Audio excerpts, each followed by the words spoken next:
Meus queridos irmãos, graça e paz em Cristo Jesus. Amém?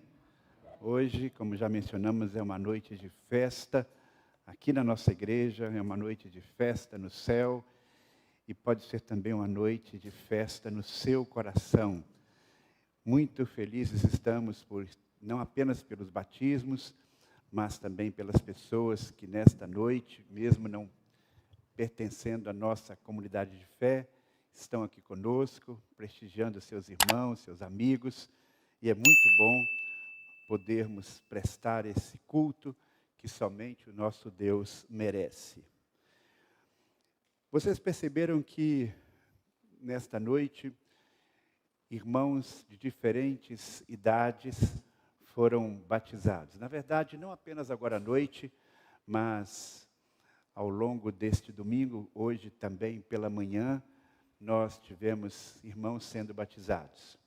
Crianças, adolescentes, jovens, idosos, mulheres, homens, pessoas que tiveram contato com a palavra de Deus há muito tempo, desde criança, alguns que mais recentemente conheceram a mensagem da palavra de Deus.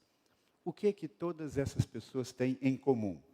Elas têm em comum a fé em Jesus Cristo. Fé que tem operado mudanças em sua vida. Fé que vai conduzi-las em caminhos ainda que singulares, mas que tem em comum a busca dos princípios da palavra de Deus. E todas elas podem afirmar que são filhas de Deus. E isto não é uma pretensão. Elas podem fazer esta afirmação de que são filhos e filhas de Deus, porque a palavra de Deus é que nos dá esta garantia. Hoje pela manhã falamos acerca deste assunto, e se você não teve oportunidade de acompanhar o culto da manhã, eu sugiro que depois você o faça, está ali na internet, no YouTube, para que você tenha uma visão mais ampla do que a Bíblia diz a esse respeito. Mas o princípio básico que eu quero relembrar é que nós somos filhos de Deus mediante a fé em Cristo. Isso está em Gálatas, capítulo 3, versículo 26. E não apenas o apóstolo Paulo fala sobre isso diversas vezes nas suas cartas, mas também o apóstolo João, quando ele abre o seu evangelho, já no primeiro capítulo, ele diz o seguinte: ele, referindo-se a Jesus, veio para o que era seu, mas os seus não receberam. Contudo, os que o receberam, aos que creram em seu nome, deu-lhes o direito de se tornarem filhos de Deus, os quais não nasceram por descendência natural, nem pela vontade da carne, nem pela vontade de algum homem, mas nasceram de Deus. Então, esta é uma mensagem que os irmãos que hoje foram batizados, com o seu ato de batismo, procuraram passar. Eles estão declarando: nós cremos em Jesus Cristo e nós nascemos de novo. Aquela experiência de morte e de ressurreição que o batismo simboliza. E aí então, a partir deste novo nascimento, um novo relacionamento com Deus foi estabelecido. E eu quero pensar então sobre benefícios, compromissos e recompensas que temos nesta condição de filhos de Deus. E eu quero ler, pensando sobre isso, no texto de Romanos, capítulo 8, versículo 15, quando nós temos a seguinte declaração: pois vocês não receberam um espírito que os escravize para novamente temerem, mas receberam o espírito que os adota como filhos, por meio do qual clamamos: Abba, Pai. Ainda em Colossenses capítulo 4, versículo 4, nós lemos: quando chegou a plenitude do tempo, Deus enviou o seu Filho, nascido de mulher, nascido debaixo da lei, a fim de redimir os que estavam sob a lei, para que recebêssemos a adoção de filhos. E ainda em Efésios capítulo 1, versículo 5, nós lemos que em amor, Deus nos predestinou para sermos adotados como filhos, por meio de Jesus Cristo, conforme o bom propósito de sua vontade. Qual é a nossa condição, então, como filhos de Deus? Nós somos filhos adotados por Deus. Nós somos filhos adotivos de Deus. Filhos de Deus, filhos adotivos de Deus. Talvez alguém possa pensar, mas pastor, adotivos? Por que somos filhos adotivos de Deus? Isso na cabeça de algumas pessoas pode significar algo talvez de menos valor do que se fôssemos considerados filhos, por assim dizer, legítimos de Deus, filhos biológicos de Deus. Na verdade, esta ideia de um filho adotivo, muitas vezes em nossa cultura, traz esse tipo de pensamento. Eu não sei se já aconteceu isso na sua casa, quando você era criança. Às vezes um irmão queria zoar com outro, queria brincar com outro, queria desfazer do outro. Você sabia que você não é nosso irmão de verdade? Que a mamãe pegou você lá num cestinho, e você foi achado? Não é verdade? Eu acho que quase todo irmão mais velho já fez essa maldade com o irmão mais novo, É porque muitas vezes existe na sociedade essa ideia de que uma pessoa adotada, ela não foi querida no seu nascimento, que ela foi rejeitada. E aí, então, felizmente, encontrou uma família, pais que quiseram tê-la junto consigo. E, de fato, esse tipo de pensamento, muitas vezes, toma conta do coração de uma pessoa que foi adotada. Tanto assim que, em algumas situações, os pais até relutam em falar para o filho, meu filho, você foi adotado. E, às vezes, quando eles escondem isso e o filho descobre isso mais tarde, há um problema muito sério. Porque a pessoa sente que foi ludibriada e mesmo recebendo o afeto e o carinho desses pais adotivos, muitas vezes ela entra, como a gente diz, em crise. Mas deixa eu pensar de uma coisa, muito importante dizer para você. Se você é um filho adotivo aqui na terra, não pense que ser um filho adotivo de Deus é algo menor. Na verdade, ser filho adotivo aqui na terra não significa que você esteja numa posição necessariamente inferior. Porque há algumas características muito peculiares nesse processo de adoção, de ser um filho adotivo. E essas características nós podemos ver ainda com mais força no contexto em que o apóstolo Paulo, iluminado pelo Espírito Santo de Deus, escreveu, não apenas uma vez, mas pelo menos 3 vezes, como nós vimos, que somos filhos adotivos de Deus. Paulo está escrevendo no contexto romano do primeiro século. E em Roma existia uma interessante tradição.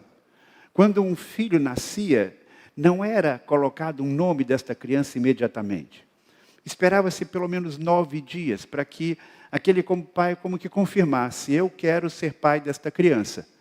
Então ele era um pai biológico, mas havia às vezes uma situação que ele não queria aquela criança, por alguma razão. Talvez um defeito físico, uma debilidade qualquer, uma circunstância, ele negava o seu nome àquela criança. E aquela criança ficava como que praticamente órfã, mesmo tendo um pai biológico. Nesse mesmo contexto, porém, havia algo diferente em relação a uma criança adotada.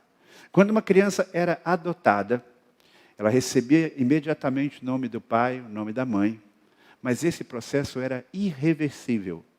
Ou seja, não havia possibilidade de um casal, de um homem, adotar uma criança e dizer, ele é meu filho, e depois dizer, não gostei muito dessa experiência, eu vou devolvê-lo.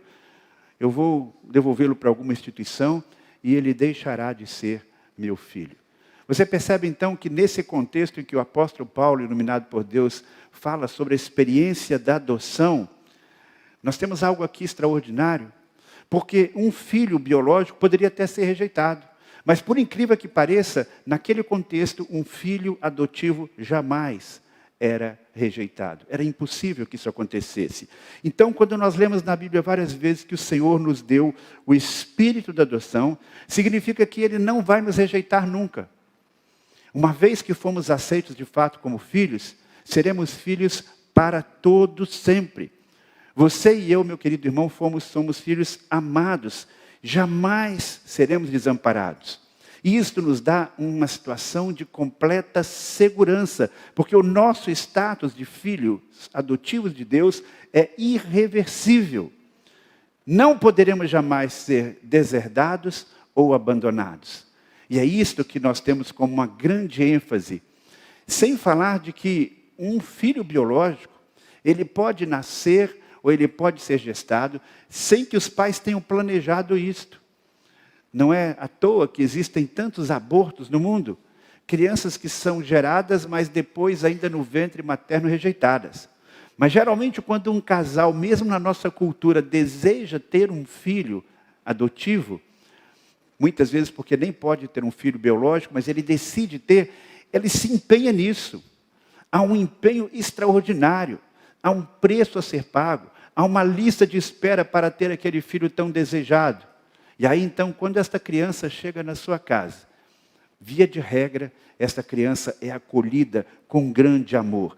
É isso que nós temos no nosso relacionamento com Deus. Porque Deus Pai tem um Filho original, que é o Filho Jesus.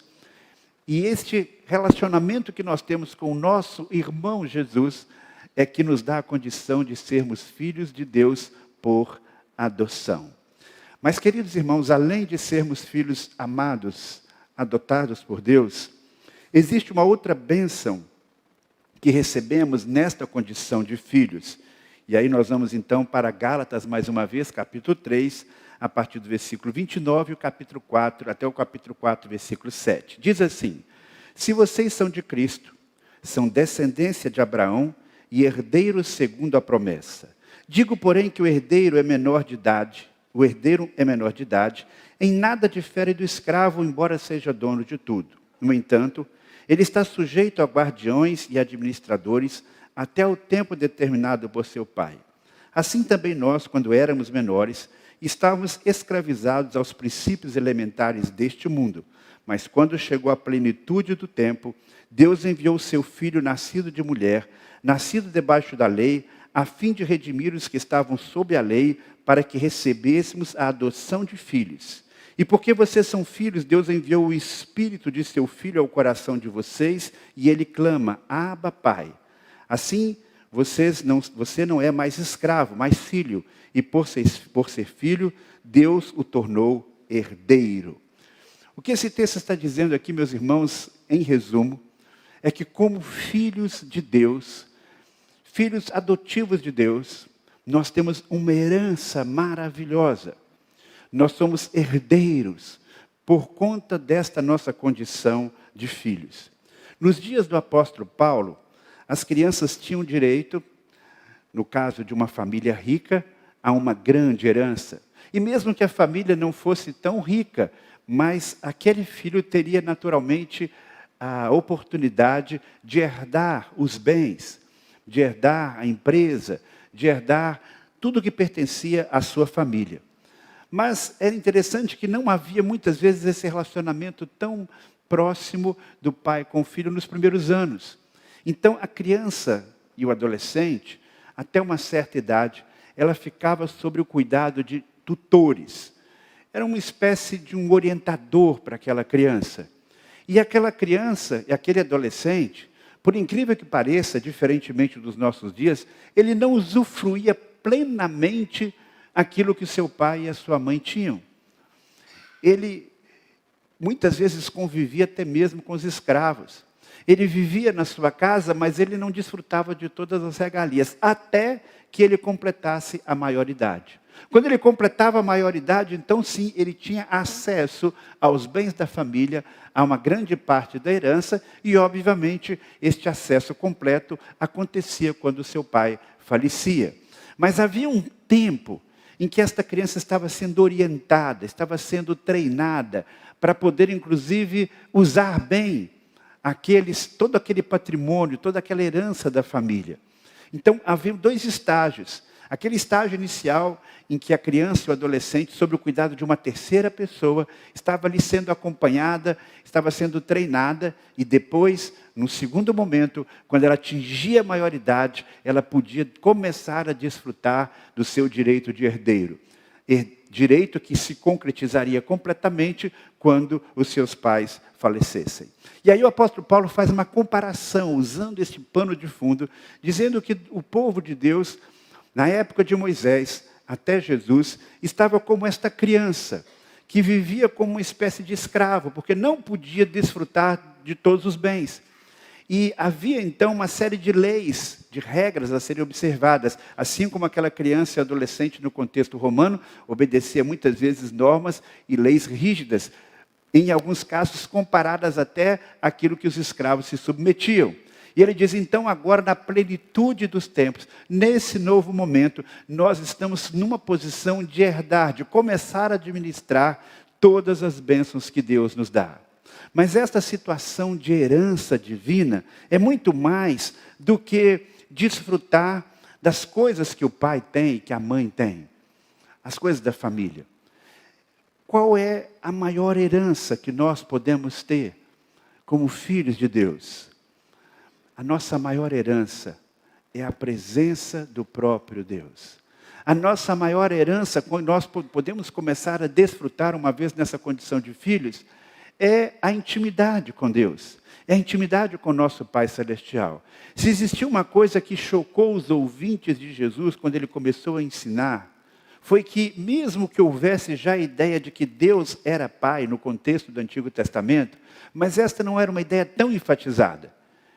Deus era visto mais como um guerreiro, como o Senhor dos Exércitos, como Todo-Poderoso, como o Criador do Universo, como o grande libertador. Aí vem Jesus falando sobre Deus. E como é que Jesus fala sobre Deus? Quando ele fala nas parábolas, quando ele fala no Sermão da Montanha, ele se dirige a Deus como Pai.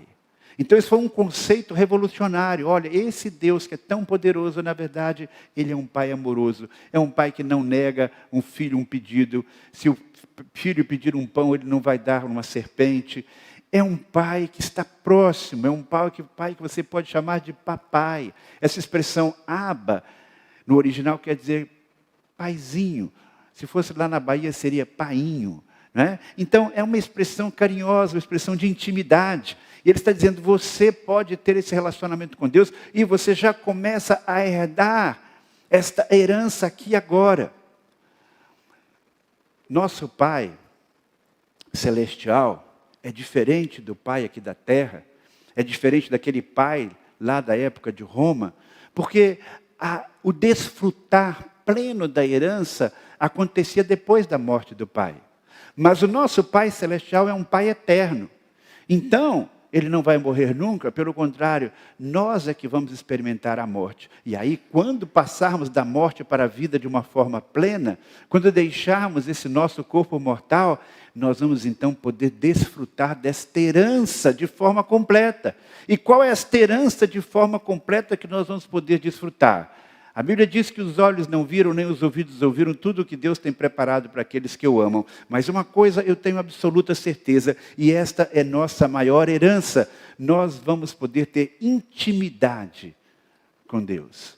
Nós vamos poder ver a Deus como Ele é. Nós vamos ter uma nova dimensão, uma nova compreensão da pessoa e do amor e da graça do nosso Pai Celestial. Então, aqui, na nossa condição, nós já não estamos mais na condição de escravos. Nós já estamos temos uma certa autonomia. Nós já podemos administrar parte das riquezas que Deus nos dá. Mas haverá um dia em que esta herança que Deus deseja dar aos seus filhos, dar a mim e a você como filho de Deus, ela poderá ser desfrutada de uma forma plena. Isso, de fato, é algo maravilhoso. E é isso que nós vemos então aqui nesse texto, porque vocês são filhos, Deus enviou o Espírito de seu Filho ao coração de vocês, e Ele clama, Abba, Pai. Assim, você não é mais escravo, mas filho, e por ser filho também se tornou herdeiro. Ainda em Romanos 8,15, nós lemos que se somos filhos, somos herdeiros, herdeiros de Deus e co-herdeiros com Cristo, se de fato participamos dos sofrimentos, para que participemos também da sua glória. O que esse texto está dizendo é que o fato de sermos filhos de Deus não nos imuniza de situações de sofrimento na vida. Aliás, o próprio Filho de Deus, que nos dá o espírito de adoção, o próprio Cristo também trilhou um caminho de sofrimento. E conosco não será diferente se seguirmos os passos do nosso irmão mais velho. Mas nós não precisamos nos desesperar, nem viver preocupados, nem viver deprimidos, porque a herança que temos como filho de Deus é algo que suplanta todas as dificuldades. E temos ainda um grande desafio como filhos de Deus. Temos grandes privilégios, mas nós temos um grande desafio.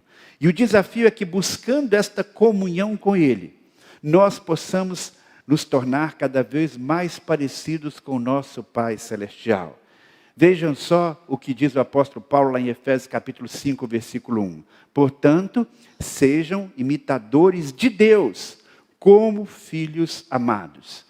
Mais claro do que isso é impossível, não é, meus irmãos? Sejam imitadores de Deus como filhos amados. Ainda em Efésios capítulo 5, versículos 8 e 9, nós lemos: porque outrora vocês eram trevas, mas agora são luz do Senhor. Vivam como filhos da luz, pois o fruto da luz consiste em toda bondade, justiça e verdade, e aprendam a discernir o que é agradável ao Senhor. O que esse texto nos ensina sobre esta nossa condição de filhos de Deus? O que nós podemos aprender aqui, meus irmãos, é que nós somos desafiados a viver revelando ao mundo que nós somos filhos de Deus. Não basta você bater no peito e dizer, eu sou filho de Deus, olha que coisa maravilhosa. Isso foi o que os judeus faziam, quando eles diziam, nós somos filhos de Abraão, nós somos filhos de Deus. Mas não viviam uma vida que demonstrasse isso. Nós, porém, temos esse desafio, precisamos encará-lo. É interessante que, na nossa condição humana, nós herdamos dos nossos pais, tanto por meio da genética, quanto por meio da convivência com eles, algumas características.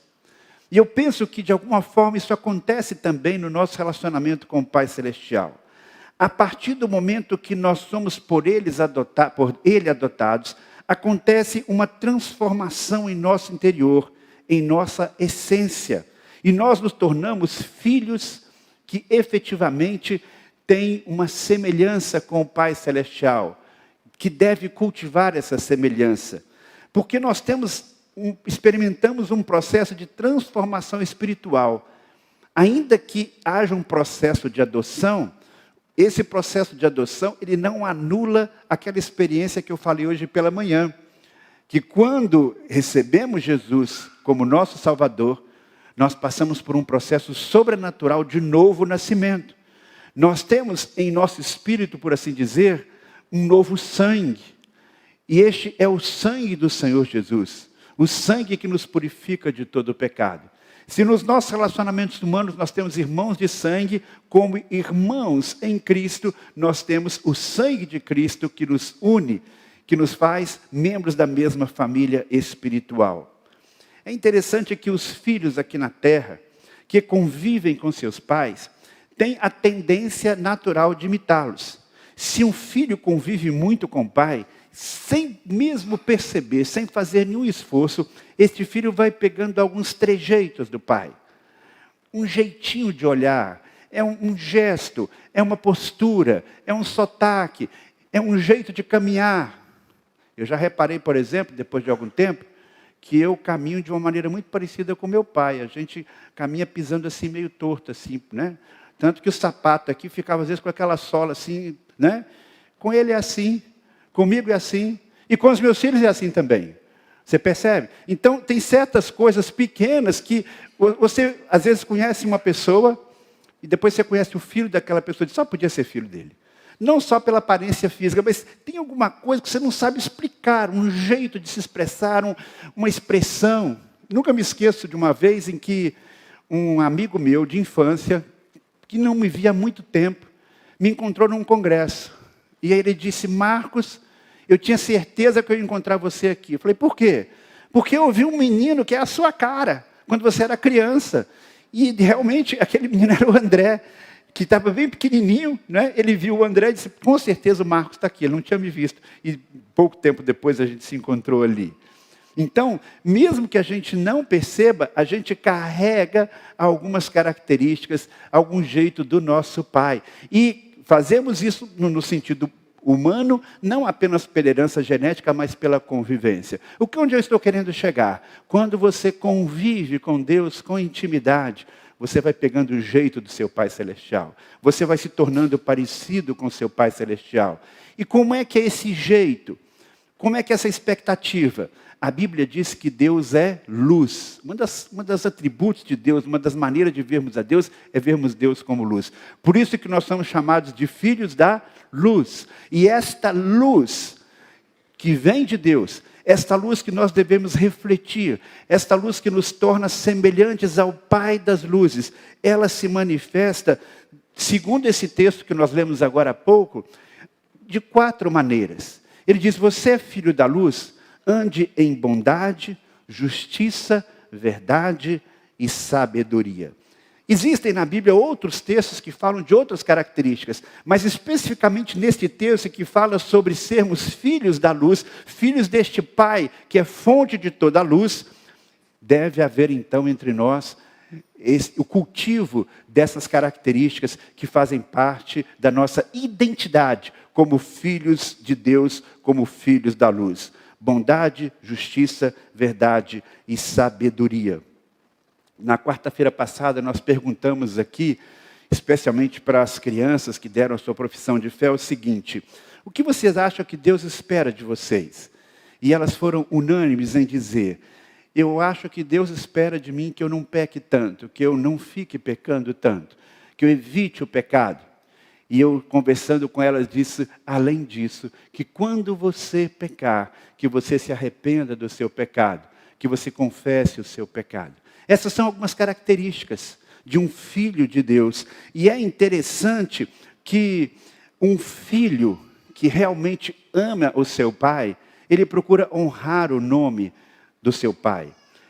Muitas vezes, quando um filho está pisando na bola, quando o filho está errando, quando está tendo um comportamento inadequado, o seu pai chama e diz, meu filho, não haja assim. Preserve o bom nome da nossa família. Não haja dessa maneira. Você, agindo dessa maneira, você está envergonhando, você está jogando o nome da nossa família na lama. Não é verdade? Quantas vezes, como cristãos, nós esquecemos que somos filhos de Deus. Entendemos que carregamos com o nosso nome uma nova identidade como filhos de Deus. Então o que Deus espera de cada um de nós é que como filhos deles, nós honremos este nome. Nós honremos esta condição de filhos dele.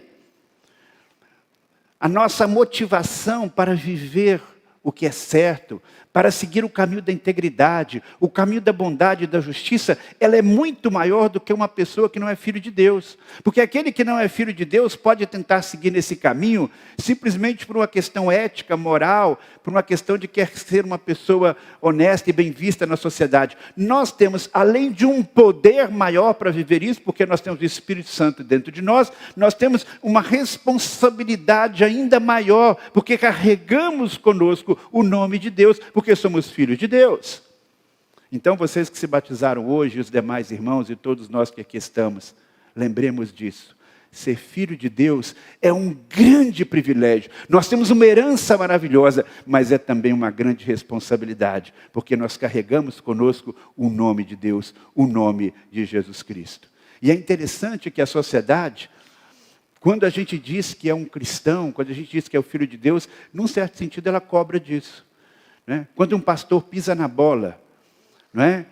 O que a imprensa diz? Pastor fez isso, pastor adulterou, pastor enganou. Se é um médico que pisa na bola, eles dizem, um suposto médico. Né? É uma pessoa que estava enganando, era um charlatão. Eu nunca ouvi alguém dizer assim, um suposto pastor. Então o que eu quero dizer é que nós carregamos uma responsabilidade muito grande. Quando nós declaramos, quando nós dizemos, eu sou de Deus, eu sou de Cristo, eu sou filho de Deus. Mas em último lugar, pensando nesta nossa condição de filhos de Deus, eu quero mencionar mais um privilégio que nós temos. Em Cristo, como filhos amados, nós passamos a pertencer à família de Deus, à grande família de Deus. É o apóstolo Paulo ainda que, inspirado pelo Espírito Santo, nos diz, vocês já não são estrangeiros, nem forasteiros, mas concidadãos dos santos e membros da família de Deus. Que coisa maravilhosa, meu irmão. O raciocínio é muito simples, muito fácil da gente entender. Você é um filho de Deus? Sim, aceitei Jesus como Salvador, creio nele. Eu sou filho de Deus? Sim, também passei por essa mesma experiência. Se você é filho de Deus e eu sou filho de Deus, nós somos irmãos. Óbvio. E como é que Deus deseja que vivam os seus irmãos? Nesse contexto, da mesma maneira que um pai deseja que os seus filhos vivam. Nenhum pai em sã consciência deseja que seus filhos vivam em atrito. Nenhum pai deseja que seus filhos vivam em constante conflito. Nenhum pai deseja que os seus filhos vivam distantes. Uma das maiores alegrias que um pai, e até mesmo uma mãe, pode ter é o quê? É reunir os filhos. É ver os filhos unidos numa mesma mesa. É ver os filhos em comunhão. E este é um outro resultado, e esta é uma outra bênção, um outro privilégio, uma outra responsabilidade que nós temos nesta nossa condição de filhos de Deus. Nós fazemos parte de uma grande família. Você faz parte da família de Deus. Por isso que essa ideia de dizer, eu posso ser um cristão em casa, eu não preciso me congregar, eu posso perfeitamente servir a Deus participando de todos os cultos através da internet, eu não preciso estar num grupo, numa comunidade, porque o que importa é o meu coração no meu relacionamento com Deus. Não, meu querido irmão, minha querida irmã, a maneira que Deus planejou para a nossa vida aqui na terra, implica em vida de comunhão, implica em você fazer parte da família de Deus e valorizar isso. Não somos chamados para fazermos uma carreira solo. A sua família é perfeita? Sua família de laço de sangue é perfeita? Não. Por melhor que seja a sua família, por mais ajustado que ela seja, você experimenta decepções, frustrações com seus irmãos, as situações de egoísmo, as situações de problemas, as situações de decepções. Mas, numa família razoavelmente ajustada, o que acontece? Mesmo havendo situações conflitantes, mesmo havendo problemas, é com os membros da sua família que você vai contar quando você vai para um hospital. São os membros da sua família que vão estar ali perto do seu caixão quando você morrer. É na sua família que você encontra muitas vezes o suporte para tantas situações difíceis da sua vida. É isso que Deus deseja também com a sua família espiritual, esta família da qual você faz parte. Por isso que o batismo é importante, porque o batismo, ela sinaliza, eu faço parte desta família, eu quero fazer parte dessa família, porque eu sou filho de Deus, eu não quero viver isolado, eu quero agradar o meu Pai, eu quero viver em comunhão com os meus irmãos. Então, a pessoa que não valoriza isso, a pessoa que não valoriza a convivência num pequeno grupo, quando você pode, de fato, viver ali a realidade de uma família espiritual, ela não sabe o que está perdendo. A igreja não se propõe a ser uma substituta da sua família de laços de sangue. Existem alguns grupos religiosos que procuram isolar a pessoa da sua família, renegar a família, dizer, não, você tem que esquecer o seu pai, você tem que esquecer a sua mãe e viver só aqui na nossa comunidade, porque nós é que somos a sua verdadeira família. Não, a proposta da palavra de Deus não é essa. A proposta da palavra de Deus é que você viva bem com a sua família. Que você viva bem com seu pai, com a sua mãe, com seus irmãos, da melhor maneira possível. Que quando você entra para a família de Deus, você possa adquirir uma compreensão do valor da sua família biológica e atuar ali naquela família e valorizar esta família também, porque ela tem um papel específico na sua vida e singular. Então, a igreja, mesmo sendo a família de Deus, e como a gente diz aqui na nossa igreja, uma família para você e sua família, ela não pretende ocupar o lugar da sua família de origem. Mas ela é uma outra estrutura, ela é um outro grupo, que Deus lhe dá a chance de vivenciar muitas coisas que Ele planejou para todos nós.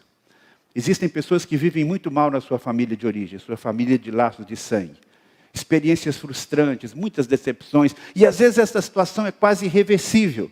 Deus dá como que uma segunda chance, uma segunda oportunidade da pessoa experimentar alegria, calor, solidariedade, perdão, companheirismo, vivendo na igreja. E mesmo que você viva bem com a sua família, você tem uma segunda família que vai complementar todo esse afeto, todo esse amor que Deus planejou que nós vivêssemos. Mas assim como na sua família de laço de sangue, você não pode viver dentro dela esperando apenas receber. Eu quero viver na minha família, porque aqui eu tenho cuidado, eu tenho um pai, eu tenho uma mãe, eu tenho um irmão que me ajuda, eu tenho aqui pessoas que vão cuidar de mim. Você pode ter essa expectativa, mas mais do que isso, você deve estar disposto a oferecer algo, a ser solidário, a ser aquele que abençoa, a ser aquele que cuida, a ser aquele que protege. Assim como um irmão mais velho protege um irmão mais novo, você está ali para cuidar, tanto na sua família de laços de sangue, quanto nesta família que Deus planejou para nós em Cristo Jesus. É interessante que essa ideia da família, ela surge já no comecinho do cristianismo.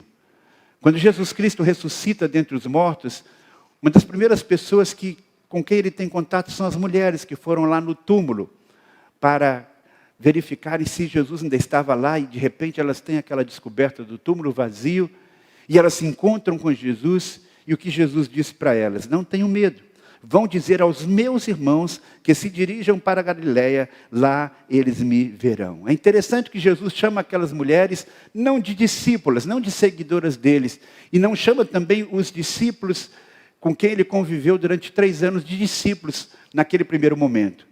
Ele diz, vai lá e avise aos meus irmãos, porque Jesus é o nosso querido irmão mais velho.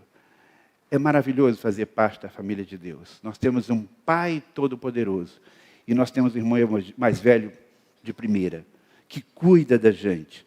Repito então, um dos maiores equívocos dos cristãos de nossos tempos é desprezar a família de Deus. É se julgar uma pessoa tão forte o suficiente que pode abrir mão de viver longe da família de Deus, da comunhão com os membros de sua família espiritual. O que aprendemos nesta noite? O que relembramos nesta noite? Que em Cristo nós somos filhos adotivos de Deus. Isso não significa uma situação menor. Pelo contrário, nós somos amados e escolhidos de forma muito especial por Deus. E como filhos, nós temos direito a uma herança que começamos a desfrutar aqui agora e desfrutaremos de uma forma plena na eternidade. E enquanto esse dia chega, nós somos desafiados a viver honrando essa filiação, não envergonhando o nome do nosso Pai. E nós somos, como filhos de Deus, chamados a viver em família, viver dentro desse contexto da grande família de Deus. E eu encerro perguntando para você, você já é um filho de Deus? Se você não tem certeza que é filho de Deus, saiba que você pode ter esta convicção, colocando a sua fé em Jesus. O apóstolo João, na sua carta, primeira carta, capítulo 3, versículo 1, ele disse, vejam como é grande o amor que o Pai nos concedeu, sermos chamados filhos de Deus, o que de fato somos. Então esta não é apenas uma ideia, uma analogia, é uma realidade espiritual. Você, quando crê no Senhor Jesus como seu único Salvador e Senhor, você se torna efetivamente filho de Deus. E o Espírito Santo de Deus vai confirmar isso no seu coração. O segundo desafio que eu tenho para vocês nesta noite, além do desafio de se tornar filho de Deus, se você ainda não está nesta condição, nesse status espiritual, é você se tornar efetivamente membro da família de Deus de uma forma plena. E a maneira através da qual você pode fazer isso é através do batismo. O batismo sinaliza este desejo, eu quero fazer parte desta família de Deus.